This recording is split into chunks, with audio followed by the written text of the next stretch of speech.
and fucking right and all the way right on, yes sir, à ta boy. Salut tout le monde et bienvenue au show du pro, le show qu'on dit les vraies affaires. Alors bonjour à tous et très bon matin, monsieur le régisseur, bonjour, yes, c'est toujours bien habillé. Annette, merci pour la job, bien apprécié, monsieur le caméraman, yes sir, Tigidou, yes, parfait, monsieur le soundman. Bonjour tout le monde, bonjour avec l'équipe du show du pro, on vous souhaite un très bon matin. Alors, je vais commencer par mes petites actualités, toujours relativement basiques. Alors, je commence toujours en vous disant que allez vous inscrire pour la conférence de Lyon. Hein? Attendez pas le 1er octobre, ce sera pas un bon timing parce qu'on devrait être là le 5 ou le 6 novembre. Donc, attendez pas jusque-là, allez-y tranquillement, pas vite. Je l'ai dit, je vais traverser si j'ai assez de monde. Si je n'ai pas assez, ben écoutez, c'est pas plus grave que ça, on s'en reprendra, hein? C'est bien important. Alors, 16 rue Montbriand à Lyon 2, à l'université, à l'Ipso Campus. Rejoignez François Perdrizet ou Didier Codol. Dans les deux cas, allez sur Facebook, vous allez trouver ces gars-là très facilement. Suite à ça, je vous dirais très intéressant et très important. El Barbell est en ligne. Yes, sir, yes. Alors, allez voir le site le plus élevé et le plus direct et le plus, je vous dirais, le plus pédagogique, OK, au niveau de tout ce qui est anabolisation, prise d'hormones, etc., etc. Gros training. On a des planifications d'1 an d'entraînement et je m'en vais mettre directement sur le site, là, d'ici peut-être environ 24 à 48 heures, une planification de stéroïdes de 2 ans consécutifs. Donc, grosse préparation. Donc, quelqu'un qui veut vraiment changer quelque chose dans sa vie, là, vous voulez faire ça comme les pros, vous avez l'impression que vous vous entraînez comme un pro, vous vous préparez comme un pro pour un championnat, mais vous le faites pas parce que vous le faites pour vous. C'est Tigidou, allez voir ça, ça vaut vraiment la peine. www.marc-antoine-grondin.com, le site internet pour aller acheter des programmes, des diètes, etc. Un paquet de trucs, www.hellbarbell.com. Si vous êtes un capoté, alors allez sur ce site-là. Hell Barbell est avec nous. Yes sir, je suis très content, c'est mon bébé, je suis très content qu'il soit là. Donc ensuite de ça, info@marc-antoine-grondin.com, c'est le mail pour me rejoindre, gênez-vous pas, envoyez-moi vos courriels, c'est encore la meilleure manière de me rejoindre. Et le 418-956-6624, faites le 1 à l'extérieur de la région immédiate de Québec, ou faites le 00 si vous êtes en train de vous faire faire du Saint-Ol par une vraie folle pour avoir l'air d'un mongol. C'est bon? Parfait, right. OK. Alors aujourd'hui, j'ai un petit sujet pour vous. Oui. Comment je pourrais passer à côté de Planète Nutrition, Planète Nation Nutrition, 670 Bouvier, allez voir mes chums Will et Matt, ils vont vous aider, ils vont vous shipper si vous en avez besoin. Gênez-vous pas, le bon supplément, le bon prix, le bon conseil, la bonne place, le bon coach. Big time, on a un deal, right? OK, allez chez Planète Nutrition, c'est là que ça se passe. Cette semaine, le sujet, je vous dirais, ça fait un petit bout que je l'ai lu, ce sujet-là, puis j'ai étudié dessus un peu et je voulais prendre la peine d'en parler pour vous, mesdemoiselles. C'est directement juste pour vous. Voilà, yes. C'est ce qu'on appelle le bilan hormonal féminin et la stérilité. OK, donc du moins, je voulais vous montrer à quel point c'est complexe, OK, de travailler sur un athlète féminin et comment est-ce qu'une femme et un homme sont parfaitement différents au point de vue des profils hormonaux. Je m'explique. Définition. Ensemble d'examens visant à explorer le système endocrinien féminin dans le cadre d'une infertilité. Le bilan hormonal correspond en pratique à des prises de sang effectuées généralement à des moments précis du cycle. Alors, il fait, il fait partie du bilan d'infertilité et de stérilité du couple. On va y aller par étapes parce qu'on va démêler des choses. Une hormone, c'est quoi une hormone? Parfait. C'est une substance biologique produite par un organe. OK, glande endocrine, OK, puis transportée dans le sang pour stimuler ou inhiber, OK, le fonctionnement d'un organe d'un organe cible situé à distance. Bon, ça ne veut pas dire que tu changes le point de vue hormonal de la 4e fille à gauche à l'autre bout si on parle de toi, là. Pas ça que je dis, là. C'est dans le corps que ça se passe, là. Ben, je le précise, monsieur le régisseur, il y a du monde, des fois, ils pensent, ah ouais, j'ai fait un longue distance, là, j'ai des problèmes avec mes hormones. Ben, c'est ça, hein, je prends pas de chance, hein. Ça, c'est comme bien d'autres affaires, OK? Pas pire, j'ai pas eu de mail de marathoniens qui couraient, là, qui m'ont dit que ça n'avait pas d'allure. C'est bon, je suis content cette semaine. C'est bien, il y en a qui l'ont gardé pour eux autres ou qui ont changé de poste. Dans les deux cas, vous avez bien fait. Ouais, OK, parfait. Une glande endocrine, parce qu'on dit que l'hormone est sécrétée par une glande endocrine. Une glande endocrine, OK, un organe constitué de cellules épithéliales. Épithéliales, qu'est-ce que c'est? Les cellules épithéliales sont des cellules qui forment l'épithélium. Il s'agit d'un tissu organique ou d'un revêtement, OK, car il recouvre la surface externe ou interne de divers types d'organes. Ah bon, OK. OK, donc, les glandes endocrines, un organe, est un organe constitué de cellules épithéliales dont la fonction est de produire des sécrétions endocrines ou exocrines.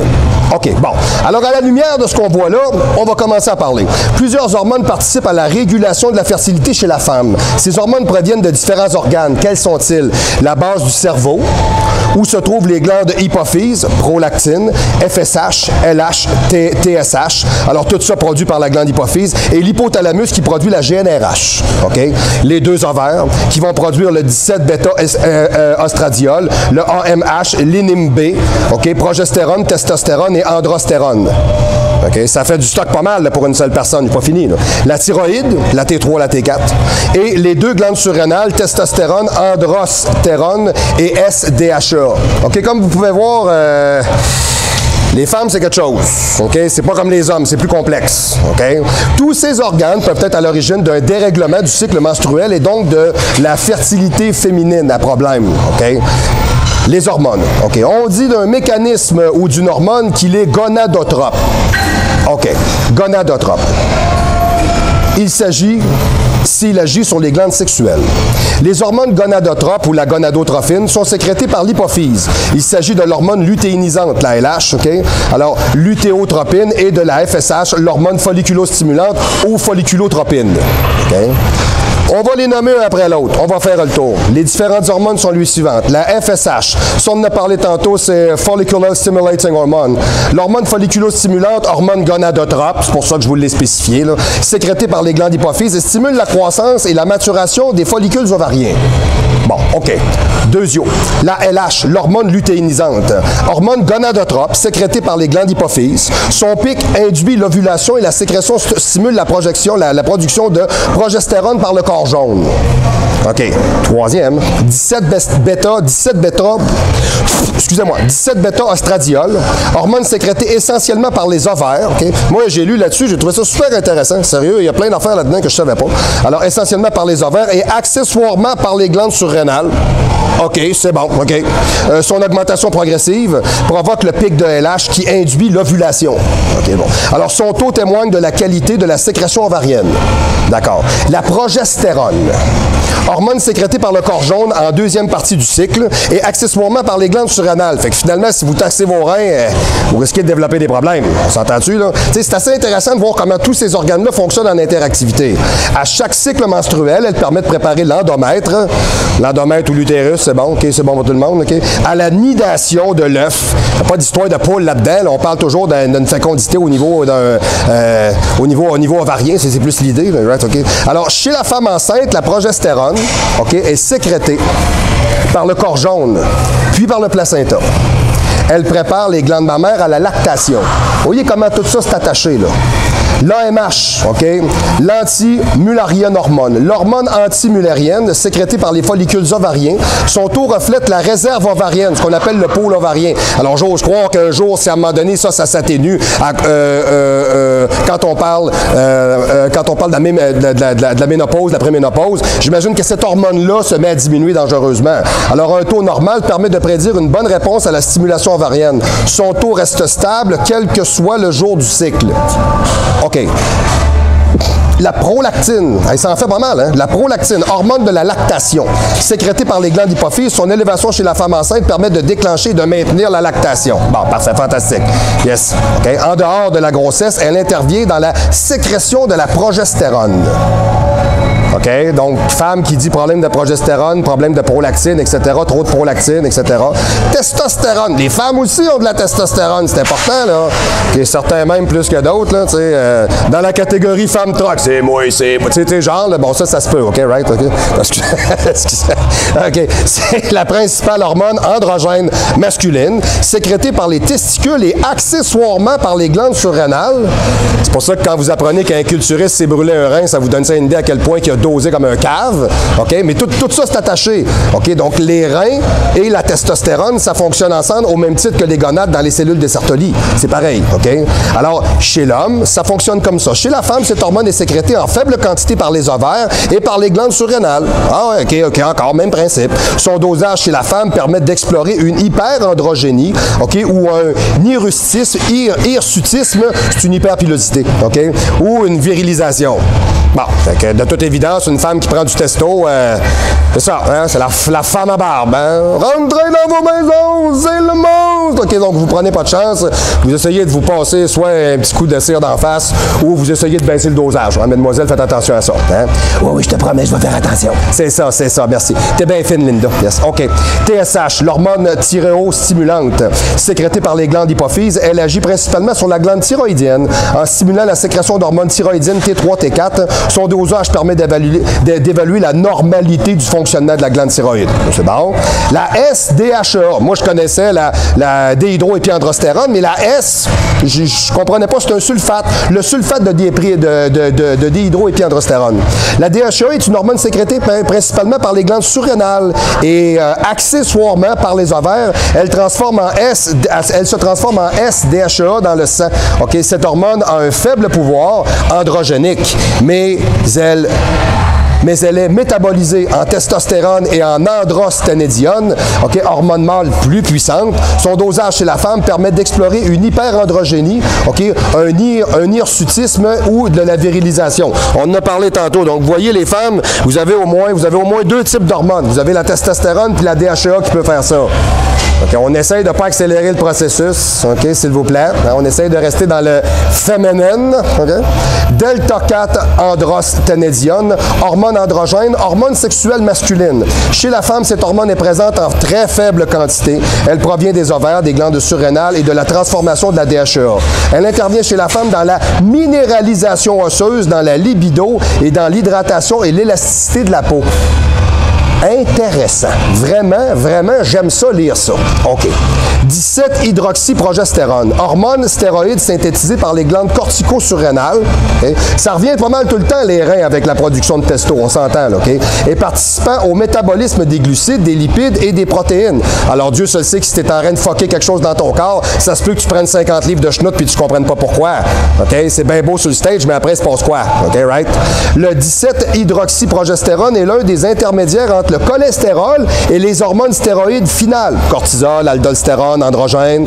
Okay? Sa structure moléculaire en fait un précurseur androgénique et cortisolique. Okay? Donc, des dosages hormonaux dans le sang permettent de faire des diagnostics de cette maladie et d'en suivre l'évolution sous traitement. Bon. L'objectif de tout ça, quand on a déterminé un profil hormonal chez une femme, l'objectif de tout ça, le bilan hormonal, les bilans hormonaux ont pour but d'explorer le fonctionnement du système hormonal qui intervient dans le mécanisme de la reproduction. OK. Alors, il permet d'établir, dans un premier temps, un profil hormonal de base. Un profil hormonal de base peut, OK. On est capable de détecter une anomalie responsable, en partie ou en totalité, de l'infertilité. Bon, ça peut servir à ça. Aider à établir un pronostic, OK, quant aux chances d'obtention d'une grossesse. OK. Dans certains cas, orienté vers l'abandon de toute prise en charge. OK. Dans certains cas, orienté vers l'abandon de toute prise en charge. Bon, ouais, ça, je vous dirais, bien personnellement, je vous le dis comme ça, là, prise en charge. Oui, OK, bon, ce que ça veut dire, tout simplement, ça vaut-tu la peine de continuer dans cette branche-là? On a-tu un enfant? On n'a-tu pas? Qu'est-ce qu'on fait? Bon, on est-tu suivi? On ne l'est-tu pas? Etc. Donc, est-ce qu'on embarque avec un médecin? On y va dans ce sens-là? Ou bien tu peux dire, c'est trop détaillé, on peut pas. OK? Alors, tout simplement aussi, permettre de savoir si on est normal. Bon. Moi, j'ai jamais passé de test à savoir si j'étais normal. Je sais que je ne suis pas au complet. Mais ça n'a rien à voir avec des follicules ovariens, j'en ai pas. Bon, on va se calmer les nerfs, là. Peut-être, monsieur le régisseur, parce qu'il y a des man-boobs, mais ça, c'est une autre affaire. Hein? Oui, la lactation, ça vous regarde. Hein? Yes, moi, j'embarque pas là-dedans. Je suis désolé. Alors, comment se déroule un bilan hormonal? C'est une simple prise de sang effectuée dans un laboratoire. Tout simplement. OK. Le bilan hormonal est idéalement pratiqué le jour 3. OK, c'est entre la 2e et la 4e journée du cycle menstruel. OK, en ce qui concerne la FSH, la LH, la 17-bêta-ostradiol, progestérone et l'inhib. OK, l'inhib. C'est quoi ce l'inhib? C'est un type d'hormone. Qu'est-ce que c'est? L'inhib, c'est une hormone peptidique. OK? C'est une glycoprotéine principalement synthétisée par les cellules de Sertoli chez les mâles et par les cellules de granulosa chez les femelles. OK? On le voit comme ça. Parfait, merci. Ça peut nous aider un peu à comprendre. Le dosage de la prolactine doit être effectué au repos et à jeun. OK? Et le dosage de la progestérone entre le jour 21 et le jour 22 permet d'évaluer la présence de la qualité d'une ovulation. OK, donc, si, mesdemoiselles, un bilan hormonal, ça n'a jamais été fait, vous voulez tomber enceinte, vous avez pris beaucoup de facteurs stéroïdiens ou utilisé un paquet de choses qui modifient la structure moléculaire, OK, ou compositoire sanguine dans l'ensemble de votre métabolisme, ce serait peut-être valable à moyen d'aller passer des examens dans ce sens-là. OK? Indication. Un profil hormonal de base est demandé quasi systématiquement lorsqu'il existe un désir de grossesse. C'est exactement ce que je vous disais, là. Et après 12 à 18 mois de vie sexuelle régulière, on comporte généralement FSH, LH, 17-bêta-estradiol entre le jour 2 et le jour 4. Okay? Lorsqu'existent des signes d'appel clinique, okay? Bon, des problématiques physiques, là. Aménorrhée, hirsutisme, galactorée, obésité, courbe de température anormale, etc., etc. Un bilan plus approfondi, okay, prescrit, okay, d'emblée et prescrit d'emblée. Okay? La FSH, la LH, la 17-bêta-estradiol, progestérone inhibé, AMH, TSH, prolactine, testostérone, delta-4, androsténédione, SDHA, 17-hydroxyprogestérone entre le jour 2 et le jour 4. C'est du stock, là. C'est du stock solide, là. OK? Comprenez-vous? C'est pour ça que je vous dis qu'on n'entraîne pas une femme comme un homme, je vous dirais physiquement, oui, mais hormonalement, au niveau de l'alimentation, au niveau stéroïdien, c'est pas la même affaire. OK? Du moins, si vous voulez rester en bonne santé. OK? Résultats et interprétations en fonction de l'ensemble des dosages, du contexte clinique et parfois d'autres examens, plusieurs diagnostics peuvent être posés.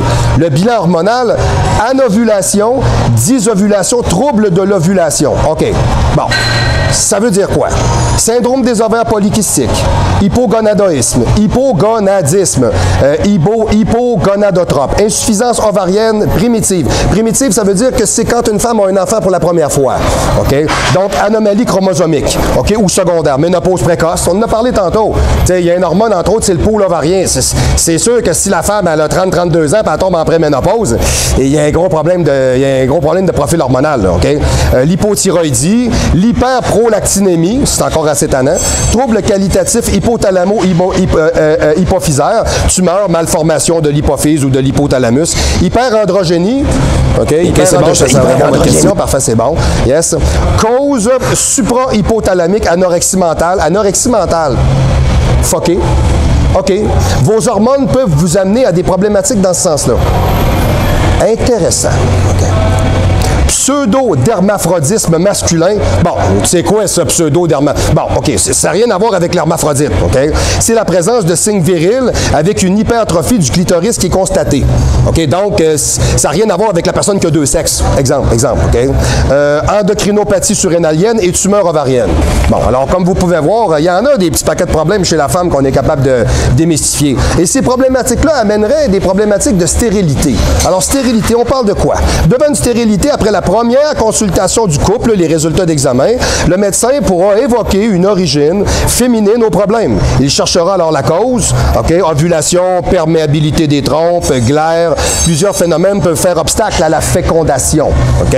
La stérilité primaire chez les patientes qui n'ont jamais été enceintes, c'est ce que je vous disais, first time, et la stérilité secondaire, OK, quand il existe des antécédents de grossesse menée à terme ou de fausse couche, OK? Donc, le spermogramme doit être normal, OK, ça c'est bien important. Les courbes de température post-coïtale, c'est fucké pareil, OK, sont normaux. Alors, il y a donc des ovulations et des dépôts de sperme dans une glaire normale. C'est quoi une glaire? Bon, une glaire, c'est un liquide sécrété par des muqueuses. Bon, vous voyez comme ça, c'est plus simple, OK? Une hystérographie est pratiquée pour retrouver une cause, OK, au niveau de l'utérus. Des tests post-coïtales et pathologiques, OK, sont là pour déterminer l'anomalie qui concerne probablement la glaire, parce que si cette sécrétion-là mon Dieu, comment est-ce qu'il dit ça, de liquide, n'est pas nécessairement de bonne qualité, évidemment, ben, si vous avez des spermatozoïdes dedans, à partir de là, ils ne sont pas viables, ils ne peuvent pas rester. Vous voyez comment que, autant chez l'homme et la femme, la conception d'un enfant peut être relativement, je vous dirais, relativement aiguë, et que si chez la femme, il y a des problématiques physiologiques, on n'y arrive pas nécessairement. OK? Donc, y a-t-il des femmes qui sont bien infertiles? Y a-t-il des hommes qui ne le sont pas? Moi, je pense toujours un peu à un facteur des deux. Donc, si c'est ça, mesdemoiselles, si vous n'avez jamais passé de bilan de santé, et moi, je vais vous le donner, là. OK? Je vous dirais peut-être 30, 35, 40, 45. Allez-y donc par tranche de 5 ans. Un petit examen une fois de temps en temps, ça fait juste du bien. Hein, OK? Et ensuite de ça, les courbes de température. OK? La courbe de température est anormale. L'ovulation est anormale. Ça prend une température. C'est comme les spermatozoïdes à l'intérieur de la bourse, c'est pareil. OK? Exemple, quelqu'un qui est trop gras, s'il y a un tablier qui embarque par-dessus ses testicules, les testicules montent d'un cran en frais de température et les testicules doivent garder, OK, les spermatozoïdes à une température beaucoup plus basse que le corps. Donc, c'est comme un peu le frigo de votre corps, messieurs. Donc, on peut le voir comme ça, là.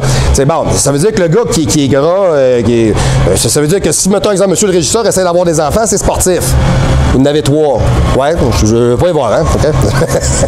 Non, ça ne m'empêche pas de vous aimer, là-bas. Alors, les causes peuvent être nombreuses. Quelles sont-elles? OK, les causes de l'infertilité féminine. Troubles de l'ovulation, mauvaise perméabilité des trompes. Alors, le quart des stérilités sont dues à l'obstruction des trompes de Fallope chez la femme. Okay. Alors, une anomalie du développement de l'endomètre. Okay. Une anomalie de la glaire cervicale. Ça n'a rien à voir avec le cou, là, on s'entend-tu? Okay. Elle est produite par les glandes du canal cervical en période préovulatoire. OK. Alors, fin de phase folliculaire, elle assure plusieurs fonctions. Okay. Ce que je veux dire par là, c'est que quand je parle de la glaire cervicale, c'est sécrété ailleurs pour descendre là. Mais ça n'a rien à voir directement avec le cou, avec mon, ça pas. Condamner la cavité utérienne en dehors de la période ovulatoire et ainsi la protéger contre les intrusions de germes pouvant être pathogènes. OK. Donc, si, exemple, mettons, l'endomètre ou les trompes sont trop perméables, on peut faire rentrer à l'intérieur de tout ça différents types de problématiques virales, bactériennes, qui peuvent amener, justement, des problématiques à avoir une meilleure fertilité. OK. Protéger les spermatozoïdes contre les conditions hostiles, c'est ce que je vous dirais. Si la glaire n'est pas bonne, en partant, ça ne marche pas. OK. Ensuite de ça, oui.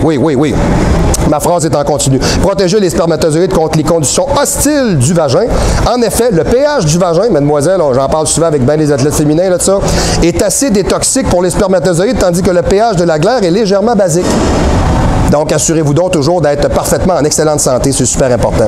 Fournir un appoint énergétique aux spermatozoïdes. Oui, bien, s'ils sont dans un milieu de vie dans lequel ils ne peuvent pas nécessairement se développer correctement ou survivre correctement, si ça ne fait pas des enfants forts. On s'entend là-dessus, OK? Bilan de stérilité féminine. L'interrogatoire est complet. Une courbe de température est établie sur un cycle de 3 à 4 cycles. L'examen clinique comprend, entre autres, des éléments de mesure de poids, de toucher vaginal, d'examen au spéculum, de frottis vaginal. Les dosages hormonaux, progestérone, prolactine, plasmatique, sont effectués durant la deuxième partie du cycle dans la phase lutéale. L'échographie pelvienne et l'évolution de la glaire cervicale sont d'une aide très importante. Les tests postcoïtales ou tests de urinaire, ils s'appellent de même, pas de ma faute, sont indispensables. Okay? Il est pratiqué dans les 24 heures qui précèdent ou qui suivent la supposée date de l'ovulation. Le rapport sexuel doit être pratiqué 8 heures avant la consultation. Hey, c'est compliqué, hein? Mais vous dire une affaire, là, tu vas avoir des enfants, tu es toujours timé, OK? On fait l'amour là, on fait telle affaire là, il faut aller là, passer. Hein? Capoter pareil, hein? Il me semble d'habitude, c'est pas compliqué.